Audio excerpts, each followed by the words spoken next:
ইব্রাহিম নবী সেই খবর পাইয়া রাতের বেলা ঘুমের ঘরে ঘুমায় না, শুধুমাত্র কান্দে। কি কান্দা? একটা ছেলে দে রে মাবুদ, একটা ছেলে দে, রোজগার খাইবার আশা নাই রে, মাটি দিব কে?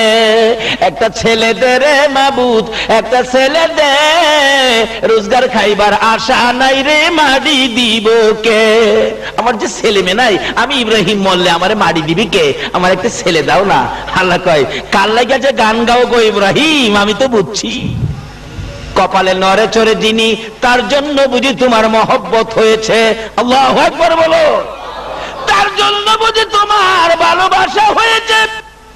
আজকে এই নবীর ভালোবাসা ইব্রাহিম নবীর অন্তরে থাকার কারণে, বলুন আমরা যখন নামাজের দুরূদ শরীফ পড়ি, দুরূদের ভিতরে ইব্রাহিম নবী আছে কিনা?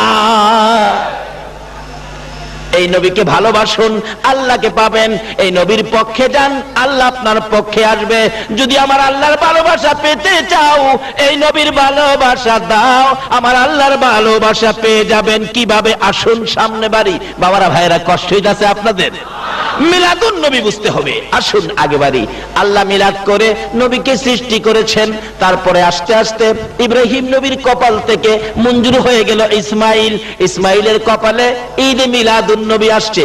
কি খুশি যে দেখে সেই তাকিয়ে থাকে। কিন্তু আল্লাহ কয়, ইব্রাহিম তোমার সাথে একটা পরীক্ষা হবে।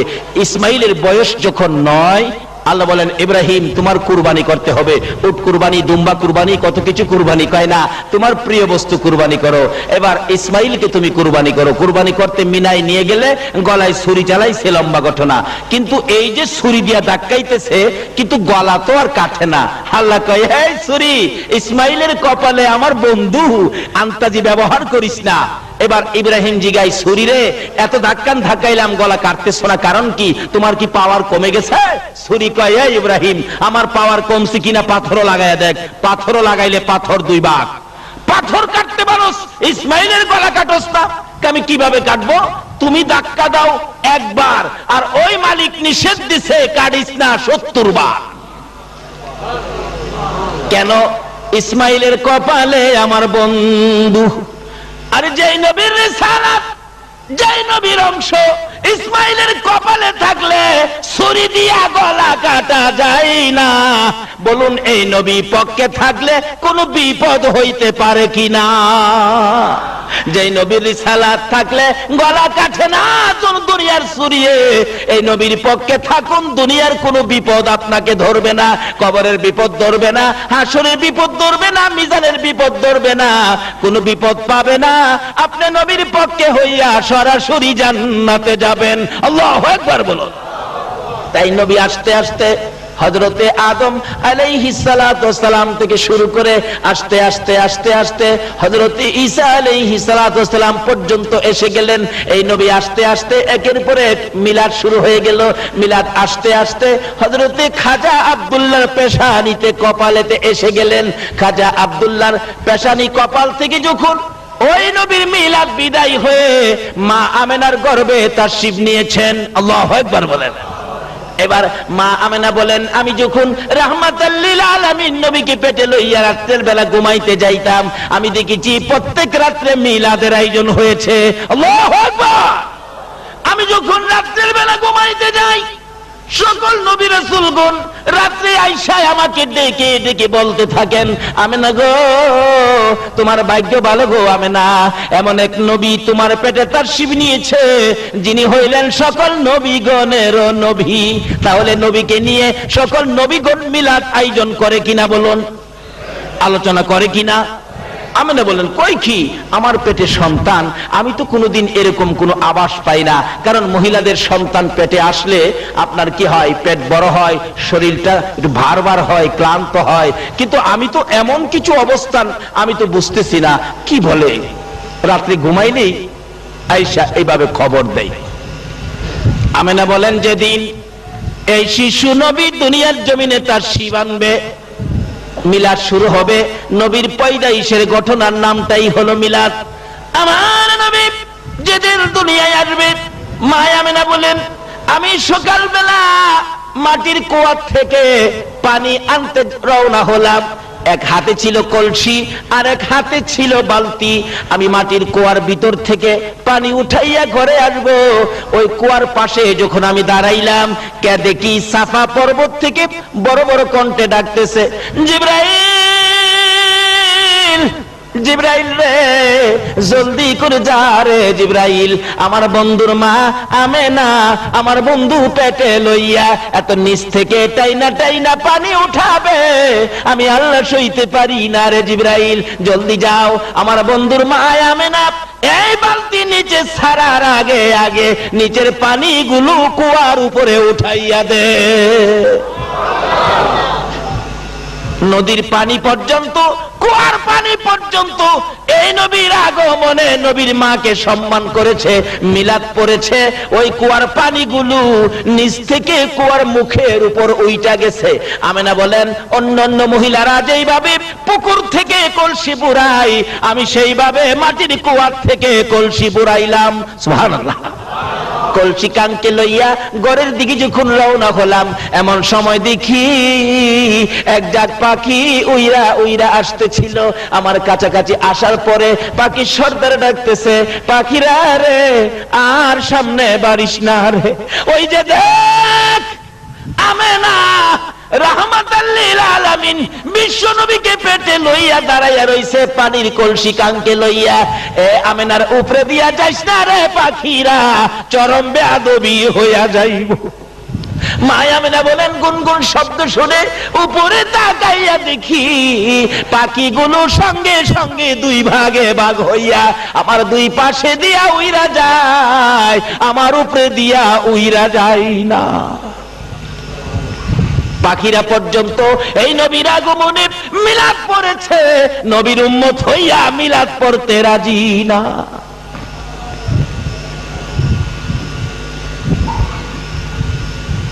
মা আমেনা বলেন, এই অবস্থা যখন আমি কিছু আশ্চর্য হয়ে গেলাম। আমি একবার বাড়ির সামনে দাঁড়িয়ে আছি, কি ঘটনা কি যেন দেখতেছি। এই নবীর আগমনে তামাম মক্কা নগর যেন খুশিতে যেন নাচতেছে। সুবহানাল্লাহ। মা আমেনা বলেন, আমি বাড়ির সামনে দাঁড়িয়েছিলাম, এমন সময় দেখি একদিকে বাঘ আর একদিকে হরিণ।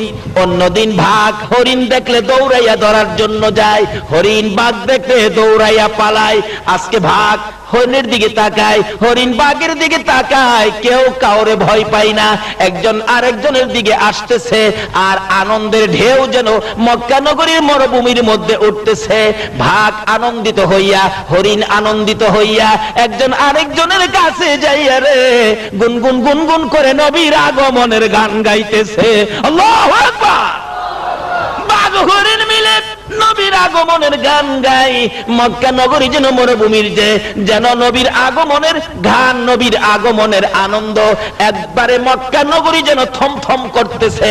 যেমন মন্ত্রী আসলে এলাকার লোকজন আনন্দিত হয়, গেট করা হয়, রাস্তাঘাট ফিটফাট করা হয়। আমার আল্লাহ বলেন, আমার বন্ধু যেদিন দুনিয়ার জমিনে আগমন করেছে, সমস্ত মক্কা নগর রহমতের ফেরেশতারা নেমে গেছে, বন্ধুর আগমনের গান গাইতেছে, বন্ধুর প্রেম আর ভালোবাসার গান গাইতেছে। এই খবর পাইয়া আমেনা বলেন, এইভাবে দেখতেছি ভাগ হরিণ একসাথে আনন্দিত হয়ে গেলেন। হঠাৎ দেখি একটা বাঘ দৌড়াইয়া আমি আমেনার দিকে আসতেছে। আমি ভয় পাইলাম বাঘ আমাকে খেয়ে ফেলবে। ভাগ দৌড়াই এসে একবার আমার মুখের দিকে চায়, আবার আমার পায়ের দিকে চায়। ভাবলাম ভাগ নিয়ে আমাকে খেয়ে ফেলে, ভয় পাচ্ছি। বাঘে ডাকি, প্রভু গো আমার জবান খুলে দাও না, আমেনার সাথে কথা বলি। বাঘের জবান খুলে গেলে বাঘ ডাকতেছে, আমেনা কিসের ভয় পাও?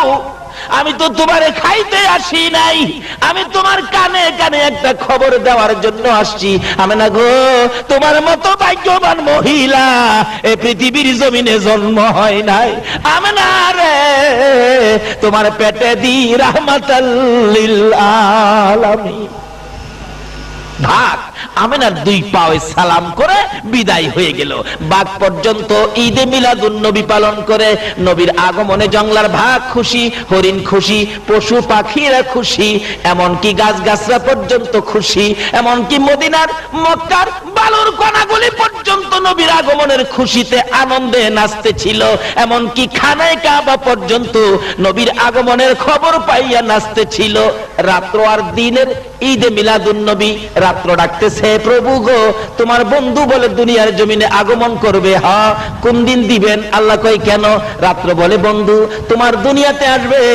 ও মাবুদ, তোমার বন্ধুরে রাত্রের বেলা দুনিয়ায় দিও, তাহলে আমি রাত্র খুশি হব, আমি রাত্র গর্ব করব, আমি রাত্র আনন্দ করব। আল্লাহু আকবার।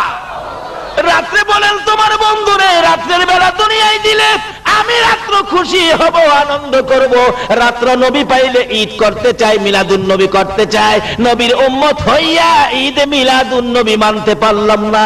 এবার রাত্র যখন আবদার করলেন, দিনে ডাকতেছে, প্রভু গো, তোমার বন্ধু বুঝি আসবে রাত্রের বেলা বুঝি দেওয়ার জন্য। রাত্রে কইতাছে, ও মাবুদ, রাত্রে দিও না, হের কথা হইল না, হ্যাঁ কাইল্লা। রাত্র অন্ধকার হইলে একটু কালা কালা ভাব না? হ্যাঁ কাইল্লা, হের কথা হইল না, তোমার বন্ধু দুনিয়ায় আসলে দিনের বেলা দিও, আমি দিন, আমি ফর্সা। দিনে চাই দিনে নিতে, রাত্রে চাই রাত্রে নিতে। এরা খুশি না বেজার? খুশিটার নাম হলো ঈদ, যিনি আসবেন আশাটার নাম হলো মিলাদ। মিলাইয়া হলো ঈদে মিলাদুন নবী সাল্লাল্লাহু আলাইহি ওয়াসাল্লাম। আমার আল্লাহ বলেন, রে রাত্র, ও দিন, আমার বন্ধু লইয়া ঝগড়া করিস না। এই বন্ধু ঝগড়ার নবী না, এই বন্ধু বেজালের নবী না, এই বন্ধু হিংসা বিদ্বেষের নবী না, এই নবী দলাদলির নবী না, এই নবী মারামারির নবী না, এই নবী কাটাকাটির নবী না। এই নবীর নাম হলো রাহমাতাল লিল আলামিন। সকল সৃষ্টির জন্য, রাত্রের জন্য, দিনের জন্য, চন্দ্রের জন্য, সূর্যের জন্য আমার নবী হলো রহমত, আমার নবী হলো রহমত। তোমরা দলাদলি করো না, ধাক্কা ধাক্কি করো না। তোমাকেও খুশি করব, দিনকেও খুশি করব, রাত্রকেও খুশি করব। কিভাবে? আমার নবী যে দিন দুনিয়ায় আগমন করেছেন, বলুন সময়টা কোন সময়টা ছিল? যে সময়টার নাম হলো সুবে সাদেক। সময়টার নাম কি? আরো জোরে কর। রাত্রেও খুশি, রাত্রের শেষ, দিনে খুশি, দিনের শুরু, রাত্রের শেষ, দিনের দুজন তো পাইছি পাইছি। 12 তারিখ রবিউল আউয়ালের 11 দিবাগত রাত্রে নবীজি দুনিয়ায় আসতেছেন।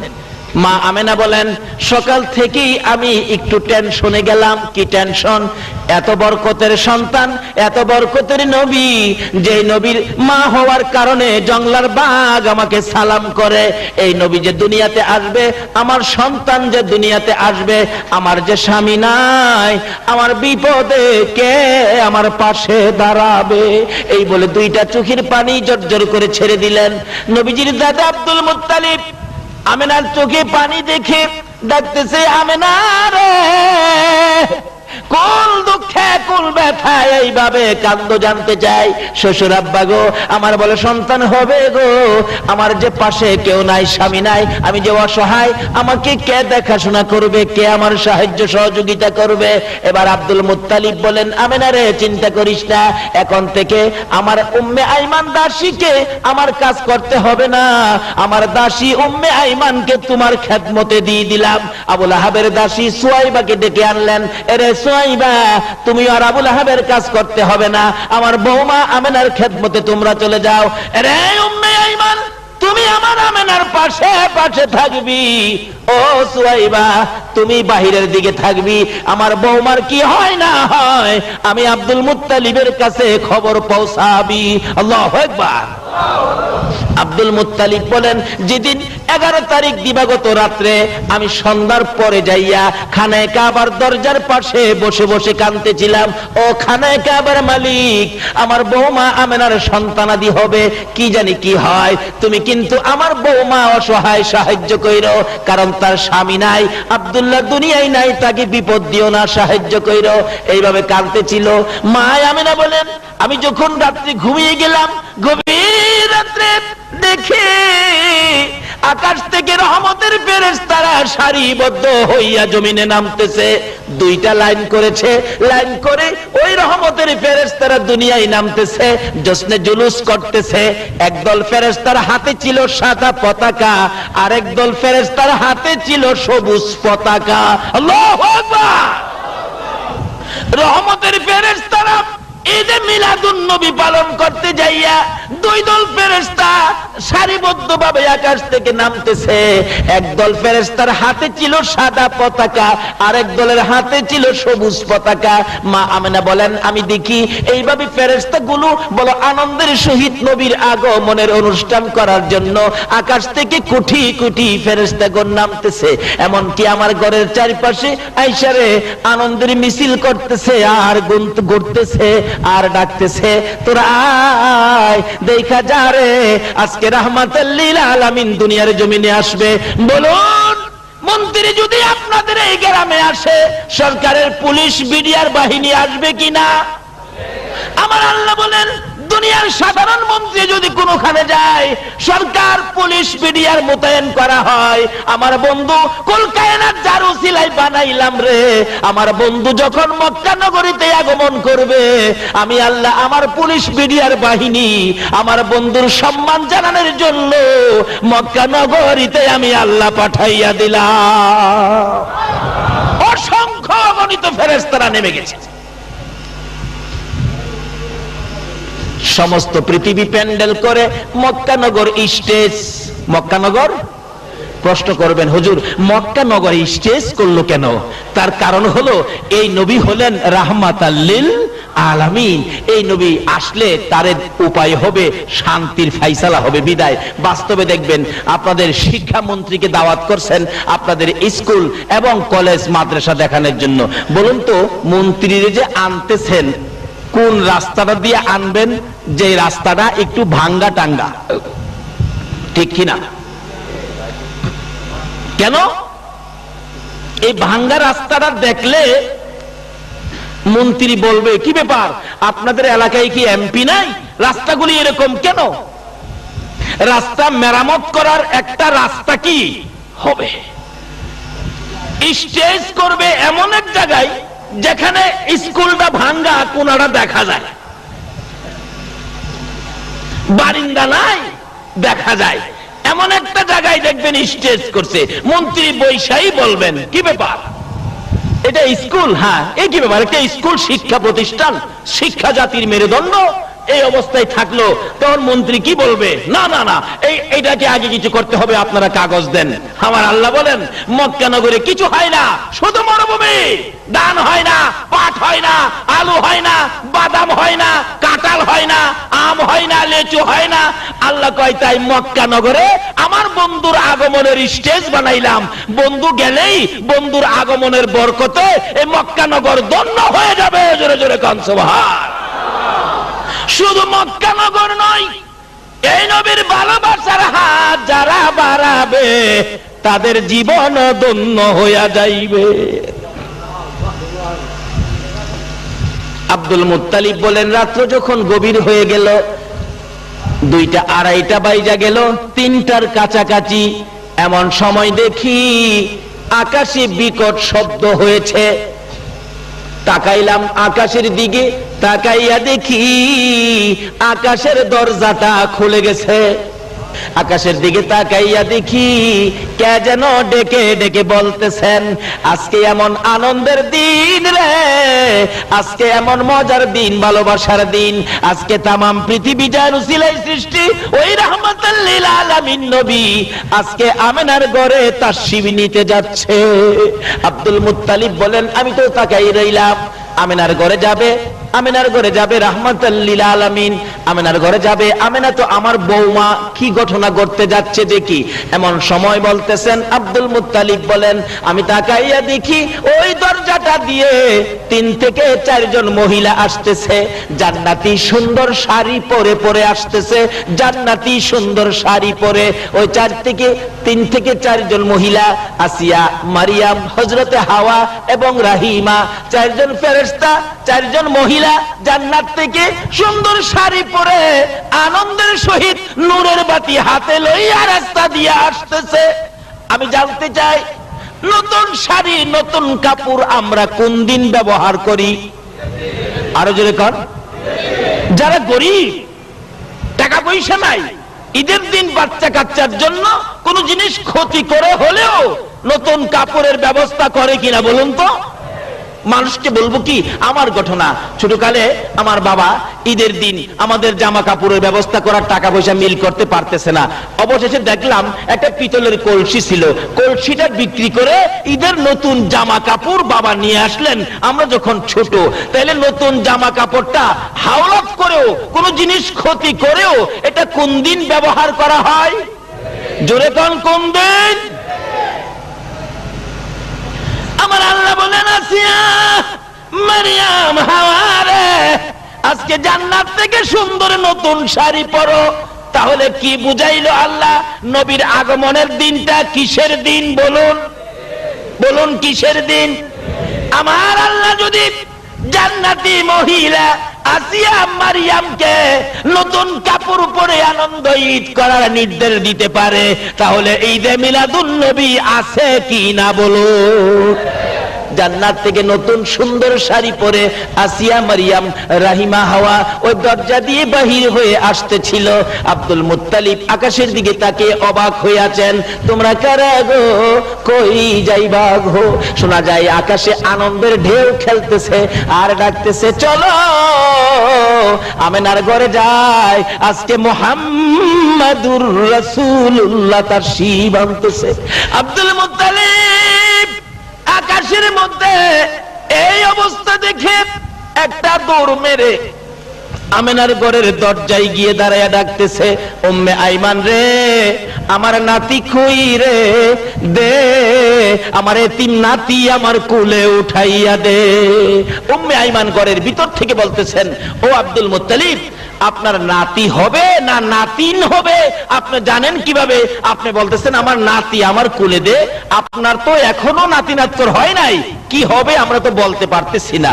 আব্দুল মুত্তালিব বলেন, উম্মে আইমান, আমার নাতি হবে রে, যে নাতির খবর আকাশে হয়েছে। সুবহানাল্লাহ। যে নাতির খবর আমি আকাশের মধ্যে শুনেছি, নিশ্চিত আমার নাতি হবে, যে নাতি মুহাম্মাদুর রাসূলুল্লাহ রে। উম্মে আইমান বলেন, আব্দুল মুত্তালিব পাগলামি করেন না, নাতি নাতকর কিছুই হয় নাই, একটু চুপ করে থাকুন, দেখি কিছুক্ষণের মধ্যে কিছু হয়ে যাবে বুঝি। কেন না আমিনার ঘরের চারিপাশে দিয়ে আনন্দের ঢেউ উঠে গেছে। মা আমিনা বলেন, আমিও দেখতেছিলাম রহমতের ফেরেশতারা চারদিক ঘুরতেছে, কে যেন দুনিয়ায় আসবে, ওই আগমনের জন্য, মহান অতিথিকে স্বাগত জানানোর জন্য ওই ফেরেশতারা আনন্দের ঢেউ উঠাইয়া দিছে। আল্লাহু আকবার। মায়া আমিনা বলেন, কিছুক্ষণ পর সুবে সাদেক যখন হয়ে যায়, এমনি সময় দেখি আমি একটু ব্যথা অনুভব করি নাই, একটু কষ্ট আমি আমিনা অনুভব করি নাই। এমনি সময় দেখি একটা পূর্ণিমার চাঁদ উদয় হইয়া গেছে। আমি আমিনা টাইনা যখন কোলে নিলাম, তাকাইয়া দেখি আমার শিশু সন্তান পূর্ণিমার চাঁদের চেয়েও সুন্দর দেখা যায়। আমি যখন কোলে নিয়ে বসলাম, ওই রহমতের ফেরেশতারা আমার ঘরের চারিপাশে ঘুরতেছে আর জশ্নে জুলুস। আসলো মোদের দয়াল নবী এই দৌরাতে, অন্ধকারের বর্বরতা দূর করিতে, আরে রহমতেরই দুয়ার খোদা দিলেন খুলে, তোরা দেখি যা।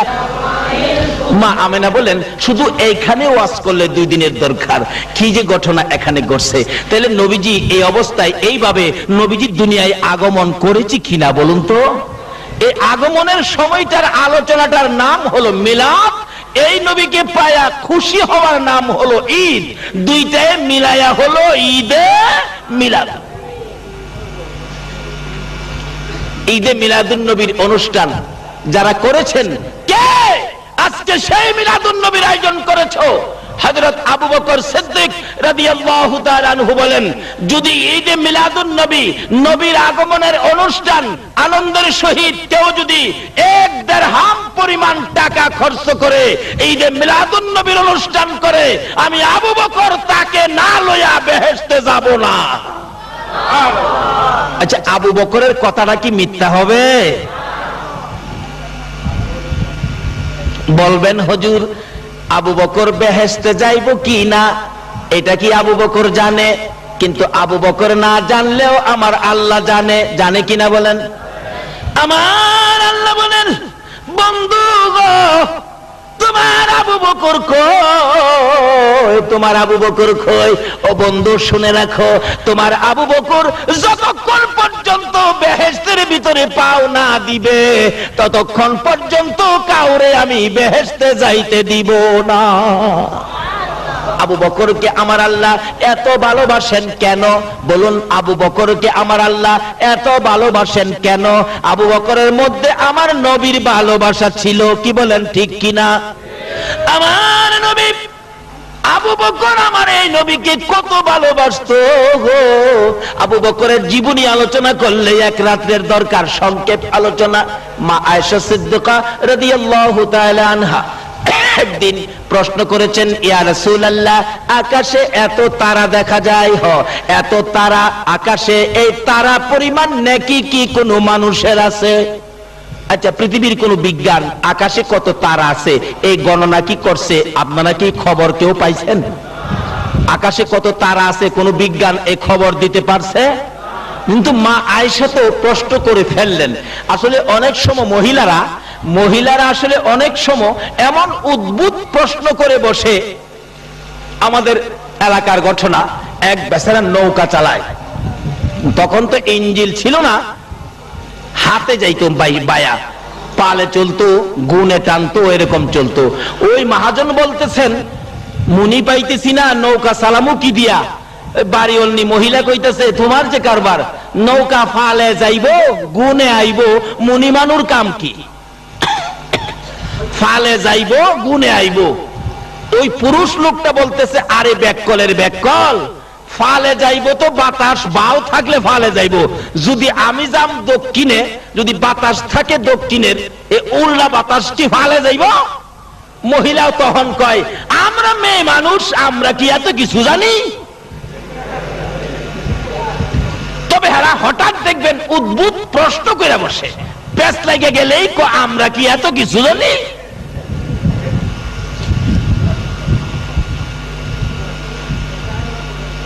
মা আয়েশা বলেন, ইয়া রাসূলুল্লাহ, আকাশে কত তারা, এই পরিমাণ নেকি কি কোনো মানুষের আছে? আচ্ছা কম তো, এই প্রশ্নের জবাব আমরা নবী ছাড়া পৃথিবী আর কেউ দিতে পারবে?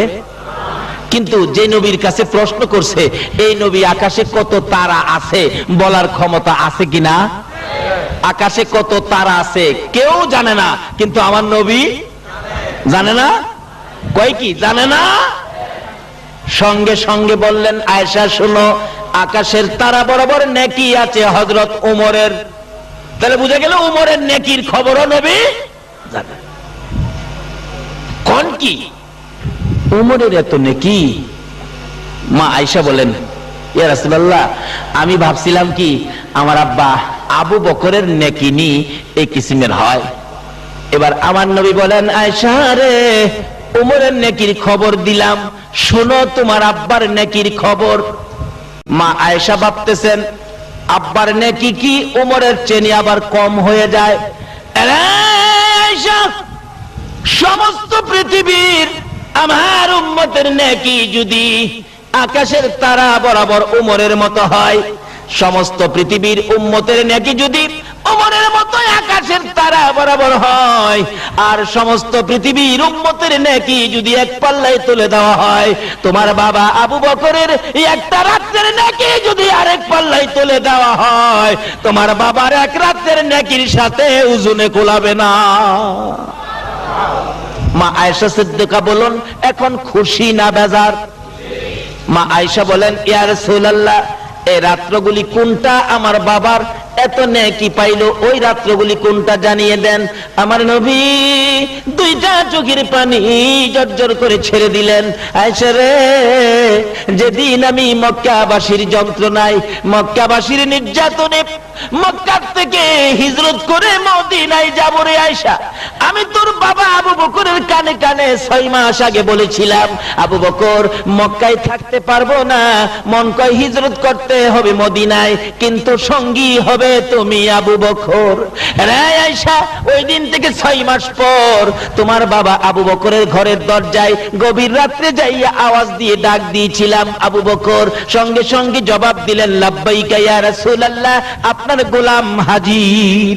হিজরতের সামান কাঁধে লইয়া পিছনের জানালাটা বাহির হইয়া নবীর সামনে, রে আবু বকর তুমি কেমনে জানো আজকে আমি তোমাকে ডাক দিব? ডাকের সঙ্গে সঙ্গে বাহির হয়ে গেলে, ইয়া রাসূলুল্লাহ আজ থেকে 6 মাস আগে বলেছিলেন হিজরত করবেন, মায়ের দেশ বাবার দেশ ছেড়ে যাবেন গো, আর সঙ্গী হব আমি আবু বকর। ওই দিন থেকে আমি আবু বকর, আজকে 6টা মাস পার হয়ে গেল, 6টা মাসের মধ্যে আরামের বিছনা হারাম করে দিয়েছি গো আল্লাহর বন্ধু। এশারের নামাজ পড়ে হিজরতের সামান কাঁধে লইয়া দরজার কিনারে দাঁড়ায়, রাসূল কোন সময় আমার আবু বকর কইয়া ডাক মারে। এই এশারের পর থেকে দাঁড়াইয়া থাকতে থাকতে ফজর পর্যন্ত দাঁড়াইয়া থাকি। আল্লাহর কসম করে বলি গো আল্লাহর বন্ধু, এই 6 মাসের মধ্যে একদিনও আবু বকর পিঠ লাগাই না। হুজুর চলুন, দেরি করা যাবে না, ওই তো পিছনে শত্রুর আওয়াজ শোনা যায়। আমার নবীকে লইয়া আবু বকর হাঁটতে শুরু করলে রাসূল বলেন আবু বকর রে, সন্তানের মায়া করলি না, বাড়িঘরের মায়া করলি না, আমি নবীর মায়ায় সব ছেড়ে রওনা হয়ে গেলে। আবু বকর বললেন ইয়া রাসূলুল্লাহ শুধু সন্তানের মায়া নয়, বাড়ি ঘরের মায়া নয়, প্রয়োজন হলে আমি আবু বকরের জীবনটা পর্যন্ত আপনার রাসূলের জন্য দিয়ে দিব। রে আয়েশা, তোর বাবা আমি নবীর ভালোবাসায় যে রাত্রগুলো কাটাইছিল, এর এক একটা রাত্রের বিনিময় আমার আল্লাহ এই পরিমাণ নাকি আবু বকরকে দান করেছে। আবু বকর নবীকে কেমন ভালোবাসতো, এই আবু বকর বেহেশতে না গেলে কেউ যাইতে পারবে না। আবু বকর কেমন ভালোবাসতো, আল্লাহু আকবার। আবু বকর আমার নবী যখন দুনিয়া থেকে বিদায় হয়ে গেলেন, মদিনার শাসক ক্ষমতা তার হাতে যখন এসে গেল, সাহাবীদেরকে নিয়ে মাঝে মাঝে যখন মিটিং করতে বসতেন, পরামর্শ করার জন্য বসতেন, এমনি সময় কোন সাহাবীরা নাকের মধ্যে কাপড় দিয়ে চাপায়া ধরে বলতো, কার কাছ থেকে জানি কলিজা পুরা গন্ধ আসতেছে। আবু বকর দুইটা চোখের পানি জর্জর করে ছেড়ে দিয়ে বলতেন, সাহাবীরা রে, কারো কাছ থেকে কলিজা পুরা গন্ধ আসতেছে জিজ্ঞেস করতেছো, অন্য কারো কাছ থেকে নয়, আমি আবু বকরের কাছ থেকে গন্ধ আসে। যেদিন আমি আবু বকর এই দুইটা চক্ষু দিয়ে রাসূলকে দেখি না রে, ওই রাসূলের বিরহের যন্ত্রণার আগুনে পড়তে পড়তে আমি আবু বকরের কলিজাটা ছাই হয়ে গেছে। আবু বকর এই নবীর এই ভালোবাসা দিয়েছে, যেই নবীকে ভালোবাসা দেওয়ার জন্য আল্লাহ বলেছে, বলুন এই নবীর ভালোবাসা দিতে পারলে লাভ হবে না লস হবে?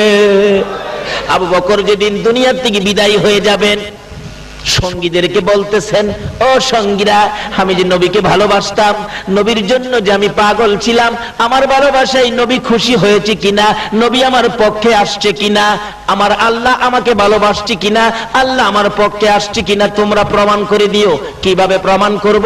আমি যখন মৃত্যুবরণ করব, আমাকে গোসল দিয়ে কাফন পরাইয়া জানাজা শেষ করে নবীজির রওজার পাশে আমি আবু বকরের লাশ রাইখা দিয়া একজনে ডাক দিয়া জিজ্ঞেস করো, নবী গো, তোমার আবু বকরকে কোথায় দাফন করব বলে দাও। নবী যেখানে বলে সেখানে দাফন কইরো। আর নবী যদি রওজা থেকে কোনো কথা না বলে রে সঙ্গীরা, তাহলে মনে করবি আমার ভালোবাসায় রাসূল খুশি হয় না। যেখানে মনে চায় তোমরা আমি আবু বকরকে সেখানে ফেলে দিও। আবু বকর মৃত্যুর পরে গোসল দিয়ে কাফন পরাইয়া জানাজা শেষ করে নবীজি রওজার পাশে নিয়ে রাখলেন। হযরতে আলী রাদিয়াল্লাহু তাআলা আনহু পাশে দাঁড়াইয়া ডাকতেছে, ইয়া রাসূলুল্লাহ, আল্লাহর নবী গো, আপনার আবু বকর আপনার পায়ের নিচে হাজির, বলুন কোথায় দাফন করব? কোনো জবাব নাই। আবার ডাক দিলেন, হুজুর আপনার গোলাম আবু বকর আপনার পায়ের নিচে হাজির, বলুন কোথায় দাফন করব? কোনো জবাব নাই। তিনবারের মাথায় হযরতে আলী রাদিয়াল্লাহু তাআলা আনহু খুব কাঁদতেছিলেন, ইয়া রাসূলুল্লাহ, আবু বকরের বেলায় যদি কোনো কথা না বলেন, আমি আলীর বেলায় জানি কি উপায় হয়। এমনি সময় সাহাবীরা দাঁড়ায়া চোখের পানিগুলো জর্জর করে ছাড়তেছে। হঠাৎ করে শুনে নবীর রওজাখানি ভিতর থেকে মধুর সুরে আওয়াজ আসতেছে। আমার নবী রওজার ভিতর থেকে মায়ার সুরে ডাকতেছে, আলী আলী রে কই রে, হ্যাঁ আলী কই রে, আমার আবু বকর, আমার হিজরতের সাথী কই রে, আমার গুহার সাথী কই রে, দে দে আমার আবু বকরকে আমি নবীর পাশে দাফন করে দে। এই নবীর ভালোবাসায় লাভ হয় না, লস হয়। আরে নবীর প্রেমের পাগল যারা প্রেম খেলা খেলে, বলুন নবীর প্রেমের, নবীর প্রেমে ওয়াস করনি দন্ত দেয় ফেলে, নবীর প্রেমে ওয়াস করনি দন্ত দেয় ফেলে, নবীর প্রেমের পাগল যারা প্রেম খেলা খেলে, হাইরে নবীর প্রেমের পাগল। সে আবু বকর নবীর পাশে ঘুমিয়ে আছে। আল্লাহ বলেছেন, বন্ধু গো, তোমার আবু বকর যতক্ষণ বেহেশতে না যাবে ততক্ষণ পর্যন্ত কাউরে আমি বেহেশতে যাইতে দেব না। সেই আবু বকর বলেছেন, যারা ঈদে মিলাদুন নবী করবে, যারা ঈদে মিলাদুন নবীর পক্ষে যাবে, যারা নবীর আগমনে ঈদে মিলাদুন নবী করতে যাইয়া আনন্দের সহিত 1 দিরহাম টাকা খরচ করবে, আবু বকর বলেন, আমি আবু বকর তাকে না লইয়া আল্লাহর জান্নাতে যাব না। আজকে যারা মিলাদুন নবীর পক্ষে টাকা পয়সা খরচ করেছো, যারা মাহফিলের আয়োজন করেছো, নবীর আলোচনা শুনতে বসেছো, আবু বকর তোমাদের জন্য জান্নাতের দরজায় দাঁড়িয়ে থাকবে। যতক্ষণ তোমাদেরকে জান্নাতে না দিবে ততক্ষণ পর্যন্ত আবু বকর জান্নাতে ঢুকবে না। ঈদে মিলাদুন নবীর পক্ষে থাকলে লাভ হবে না লস হবে? কোন নবীর মিলাদ? যে নবীর সৃষ্টি না হইলে জগৎ সৃষ্টি। হাদিসে কুদসি, লাউলা কালামা খলাকতুল আফলাক, আল্লাহ নিজেই বলছেন, এই নবীকে সৃষ্টি না করলে জগতের সৃষ্টি হতো না। এই নবী যে কেমন নবী, এই নবী যে কত ভালোবাসার নবী, এটা বোঝানোর জন্য আল্লাহ কত সিস্টেম করেছে। দেখেন, বলুন তো, মাথার টুপিটা এটা কার স্মরণে দেওয়া হয়? কার স্মরণে? আরো জোরে কর, নবী। নবী মাথার টুপি কি? নবী। দাড়ি, পাঞ্জাবি, আজানের মধ্যে নবী আছে, আজানের মধ্যে, আকামতের মধ্যে, নামাজের মধ্যে সালাম দিতে হয় কিনা? কেউ যদি কর, নবী তো আমরার মতো নই, নবী তো আমরার মতো নই, সালাম দেউন লাগবে হেন নবীরে, আজগা সালাম নবীরে না দিয়া আমরার মহল্লার চেয়ারম্যান সাহেবরে দাঁড়ায়াম, নামাজ হইব? নবী তো আমরার মতো নই। আজকে আজানের মধ্যে নবীর নাম না কইয়া ইমাম সাহেবের নামটা কইলাম, মুয়াজ্জিনের সারি থাকবো? আসনা এক জাতের ভাইরা, নবী তো আমরার মতো নই, আসনা আসনা। আচ্ছা কোন তো, দেখলে একরকম হইলেই কি মতন হয়? আচ্ছা, আমরার মতন তো একজন মন্ত্রী, মন্ত্রী রাস্তাটা গাড়ি লিয়ে গেলে দেখছি পুলিশ বাসি ফোয়াই, সার্জেন্ট মার্জেন্ট মাথা গরম করেলা, কত পাহারা কত কিছু। আচ্ছা, আমরা তো মন্ত্রীর মতো নই, আমরা গেলে কি ওই বাসি ফোয়া?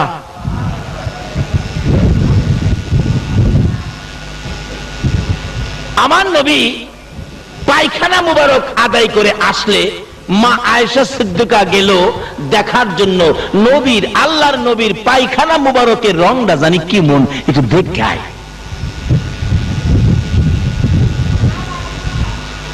কই নবীজি দেখতেছে, ফিরে আইছে। আয়েশা কই গেছিলা? না হুজুর গেছিলাম। না না না কই না, কই গেছিলা আসল কথা কও। হুজুর গেছিলাম আল্লাহর নবীর পায়খানা মুবারকের রংটা জানি কেমন দেখবার লাগিয়া। কই দেখছো? দেখছো? হুজুর দেখি নাই তো। পায়খানা করেন নাই? করছি তো। কই পায়খানা তো পাইলাম না। আমার নবী কয়, আয়েশা তুমি ভাববো না আমি তোমরার মতো মানুষ। আমি নবী যখন পায়খানা করতে বসি জমিন হা করে থাকে আমি নবীর পায়খানা মোবারক খাওয়ার জন্য, জমিন হা করে থাকে নবীর পায়খানা খাওয়ার জন্য। আমরার পায়খানা তো কুত্তাও খায় না, তাইলে কি নবী আমরার মতো? সেই নবীর উপর মিলাদ, সেই নবীকে ভালোবাসার নির্দেশ দিয়েছে কোরআন শরীফে আমার আল্লাহ। দুনিয়ায় আর কাউরে ভালোবাসার নির্দেশ দেয় নাই, একজনকে ভালোবাসার নির্দেশ দিয়েছে, ইনি হলেন মুহাম্মাদুর। এই নবীরে ভালোবাসতে লাভ হয় না লস হয়? এই নবীর মিলাদ পড়লে জান্নাতে যায় না জাহান্নামে যায়? একদিন মা আয়েশা নবীজিকে উড়না দিয়া পেঁচ দিয়া ধরছে। ইয়া রাসূলুল্লাহ আজকে আপনারা যাইতে দিব না, আজকে আমার এখানে থাকবেন। নবীজি এই দূরে খাড়িয়া হাসতেছে। আয়েশা কই সিরা গেল গা? সিরা গেল নাকি? ছিড়ছে না তো। ধরলাম নবী গেল কিভাবে? সব ঠিক আছে নবী। হ্যাঁ রাসূল বলেন, আয়েশা তুমি ভাইবো না আমি তোমাদের মতো মানুষ। রাসূল নিজেই বলতেছেন তোমরা ভাইবো না আমি তোমাদের মতো মানুষ। আমি যদি কই নবী আমাদের মতো মানুষ, তাহলে আমি নবীর পক্ষে গেলাম নাকি নবীর দুশমনি করলাম? আপনারা কি দুশমনে রাসূল হবেন নাকি আশেকে রাসূল হবেন? আপনারা কে কে আশেকে রাসূল হবেন হাত তুলে দেখান। মাশাআল্লাহ, নারে তাকবীর, নারে রিসালাত, নারে গাউসিয়া।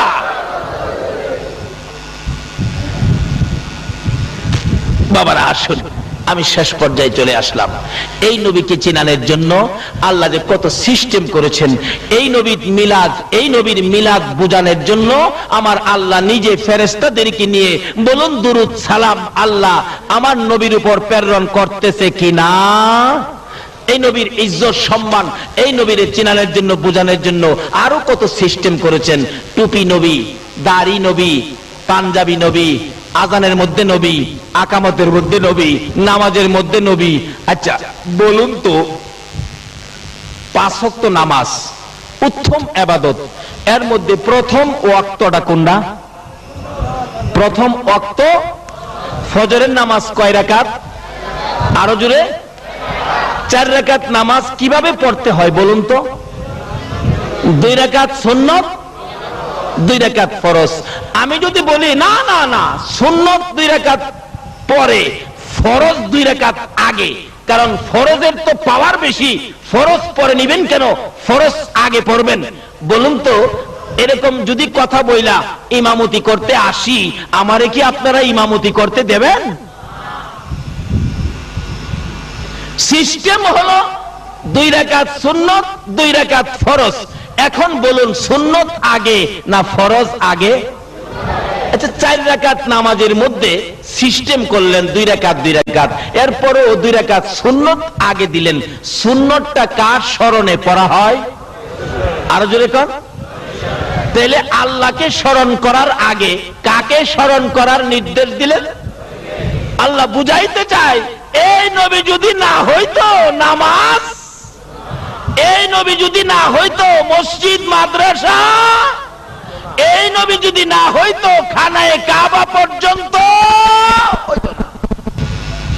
যদি নবীর সাথে সম্পর্ক, নবীর সাথে ভালোবাসা, নবীর প্রেম ভালোবাসা, নবীর নামের গুনগুনানি, নবীর উপর দরুদ সালামের আওয়াজ যদি আমার আল্লাহ না শোনে, কিতাবে আসছে যে এলাকায় যে জায়গায় এই নবীর উপর দুরুদ ও সালামের মাহফিল করা হয়, যেমন আজকে ঈদে মিলাদুন নবীর মাহফিল, এই মাহফিল যে এলাকায় করা হয়েছে, যেখানে দুরুদ সালাম পাঠ করা হবে, মাহফিল শেষে আপনারা তো আপনাদের বাড়িতে চলে যাবেন, এবং এই মাহফিল হওয়াতে লক্ষ লক্ষ ফেরেশতারা মাহফিলের চারপাশে জড়ো হয়ে দাঁড়িয়ে থাকবে।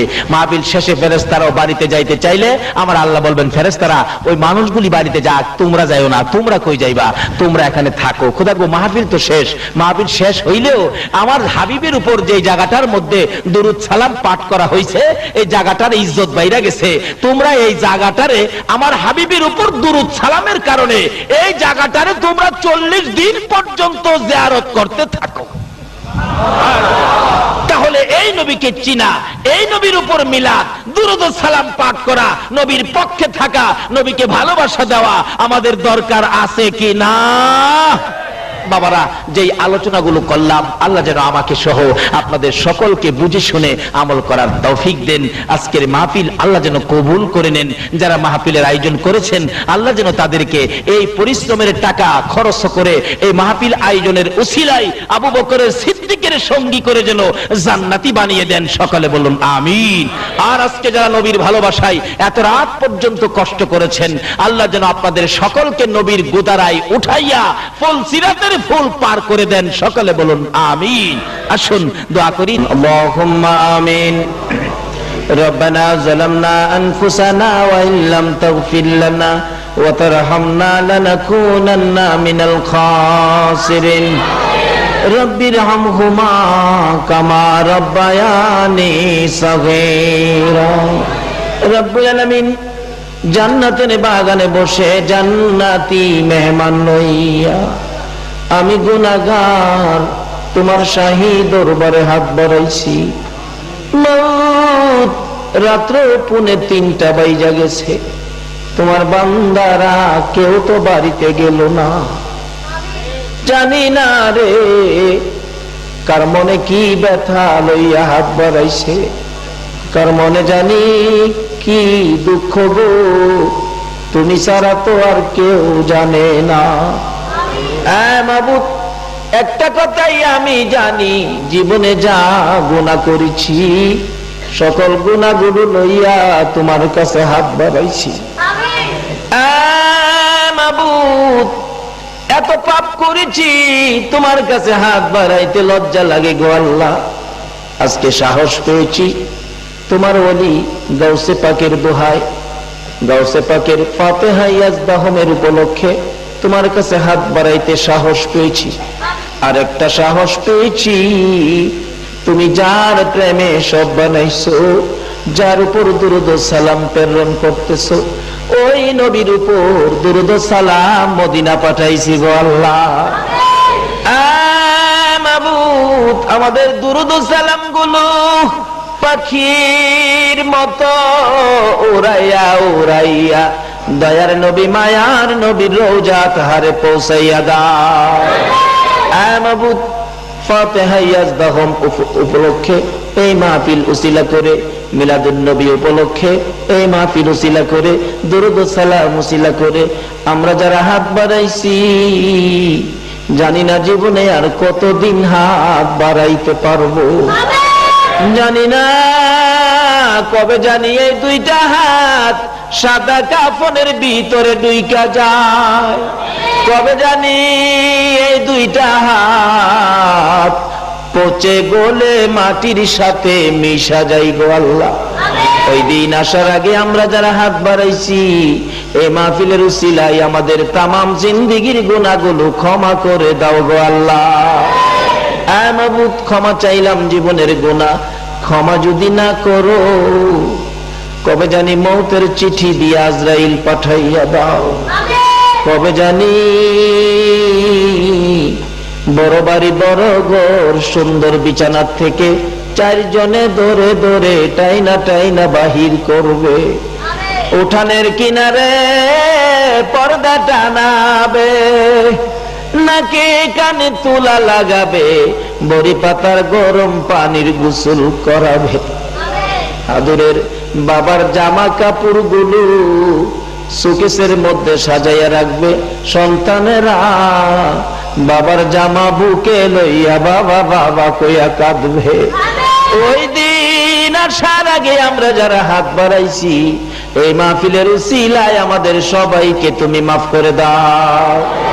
মাবুদ, জীবনের গুনাহ মাফের আসার দরখাস্তের পর আর একটা দরখাস্ত করি, তুমি কিন্তু রাগ হইও না। মাবুদ, 2:30 বাজে যারা এই মাহফিলে কষ্ট করে বসে দুইটা হাত বাড়াইছে, আমি জানি না রে কার জানি মা নাই রে, মা মা মা কার জানি নাই, কার জানি বাবা নাই, বাবা কইয়া ডাক দেওয়ার সুযোগ কার জানি নাই। বাবা মাথার গাম পাতায় ফালাইয়া রোজগার করে খাওয়াইতো, সারাদিন পরিশ্রম করে সন্ধ্যা হতো বাড়িতে যাইতে, বাড়িতে যাইয়া যদি বাবা ভাত খাইতে বসছে, সবকিছু খাওয়ার পর বাবা দুধ ভাত নিয়েছে, দুধ দিয়ে ভাত মেখে খাইতে চাইলে আমরা তো বাবার চারিদিক ঘেরাও করে বসেছি। বাবা এত কষ্ট করার পরেও দুধ ভাত নিজের মুখে দেয় না, দুধের সবগুলো ভাত রে বাবা সন্তানের মুখে মুখে বাইটা দিত। এ বাবা কার জানি রে অন্ধকার কবরে ঘুমিয়ে আছে, ওই মা কার জানি কবরে গো, যেই মা ছোট্ট কালে মায়ের পাশে ঘুমাইতাম, একটু পরে পরে মা সন্তানের নিচে হাত বাড়াইতো, যদি প্রস্রাব করে দিতাম মা প্রস্রাবের খাতা বদলাইতো, আবার প্রস্রাব করেছি আবার বদলাইছে, আবার প্রস্রাব করেছি, খাতার অভাবে মা বিজা জায়গায় শুইয়া গো আমার মতো সন্তানকে শুকনা জায়গায় শুয়াইতো।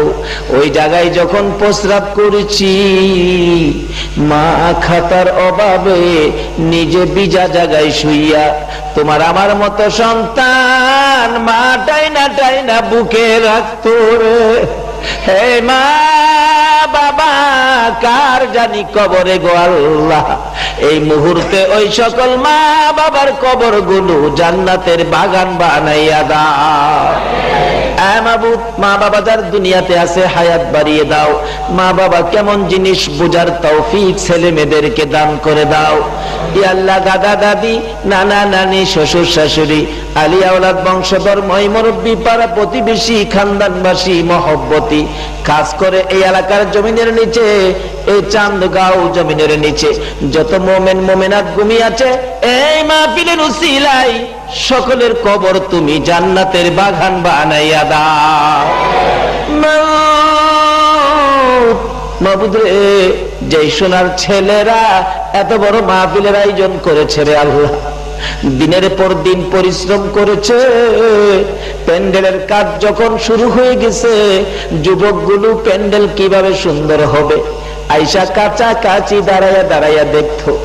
বিকাল হয়ে গেছে 4টা বাজে, মা খবর পাঠাইছে আব্দুর রহমান, আব্দুল গাফফার, আব্দুল মান্নান তোমরা কি খানা খাইবা না?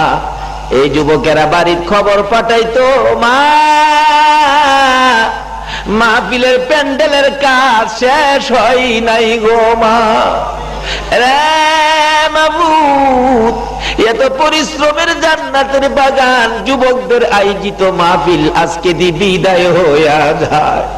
যে যুবকেরা মাহফিলের জন্য কষ্ট করেছে আল্লাহ গো তুমি যুবকদেরকে কবুল করে নাও, হাসাইন আর হুসাইনের মতো নবীর আদরের বানাইয়া দাও গো আল্লাহ। এই মাহফিল কমিটির সকল যুবকদের গলায় নবীর প্রেমের মালা পরাইয়া দাও গো আল্লাহ।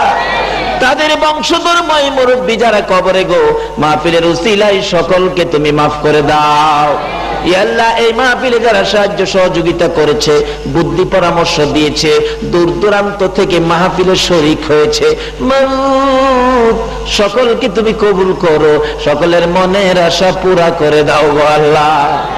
এই মাহফিলে যারা সাহায্য সহযোগিতা করেছে, দূর দূরান্ত থেকে শরীক হয়েছে, সকলকে তুমি কাল কিয়ামতে নবীর গুদারায় উঠাইয়া ফুলসিরাতের ফুল পার করে দিও গো আল্লাহ।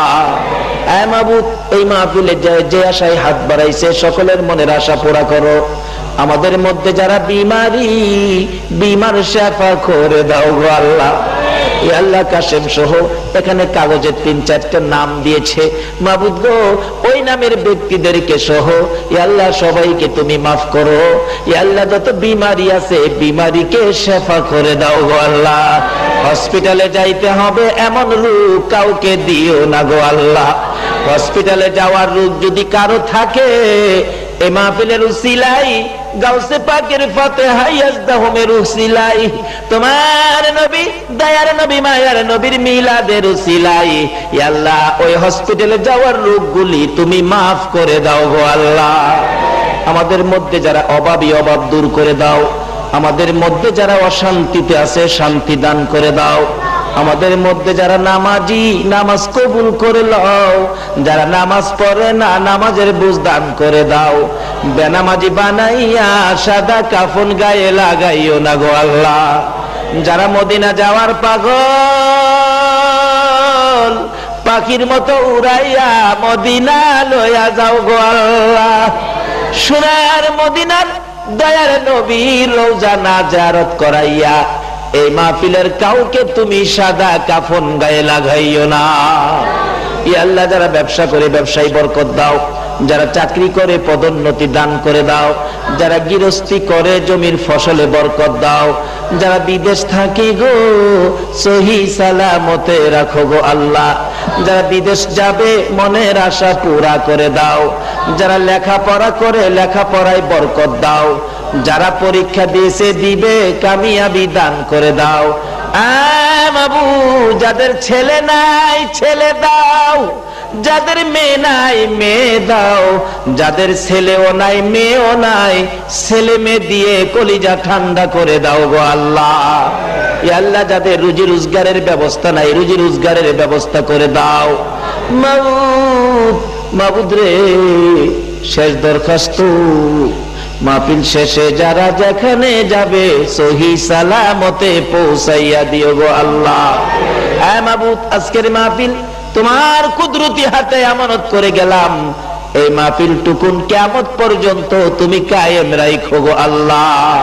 ইয়া আল্লাহ খাস করে জনাব সভাপতি সাহেবের হায়াত বাড়িয়ে দাও, এই এলাকার সকল সুন্নি আলেম ওলামাদের হায়াত বাড়িয়ে দাও, এই মাহফিল কমিটির যুবকদের হায়াত বাড়িয়ে দাও।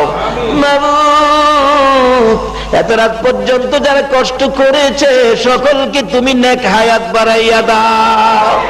মাবুদ রে যাদের ছোট্ট ছোট্ট ছেলে মেয়ে আছে ছেলে মেয়েদেরকে অকালে মৃত্যু দিও না, মা বাবার কলিজায় আগুন জ্বালাইও না, ছেলে মেয়েদের মুখে এতিমের দাগ লাগাইও না, ছেলে মেয়েদের মা বাবার হায়াত বাড়াইয়া দাও। ইয়া আল্লাহ যতগুলো দরখাস্ত করলাম মাহফিলের উসিলাই দুরূদ ও সালামের উসিলাই, ইয়া আল্লাহ গাউসে পাকের শরণে ফাতিহা ইয়াজদাহুমের উসিলাই আমাদের সবগুলো দরখাস্ত কবুল আর মঞ্জুর করো গো আল্লাহ। মাবুদ এই পর্যন্ত যা আলোচনা হয়েছে আজকের মাহফিলে আমাকে সহ সকলকে তুমি আমল করার তৌফিক দাও গো আল্লাহ। وصلى الله تعالى على خير خلقه محمد وعلى آله وأصحابه أجمعين بحق لا إله إلا الله محمد رسول صلى الله। ऐसी चीज है जहां सर्दी में ठंड महसूस नहीं होती तुम्हें, चूंकि बाप के दिल में अलाव चल रहा होता है अपने बच्चों के लिए जो उन्हें गर्मी देता है। अगर बाप आपके साथ है तो फिर किसी चीज की जरूरत नहीं होती, क्योंकि आपका बाप एक दरख्त की मानिंद है, फलदार ना हो तब भी वो साया देता है। मगर मैं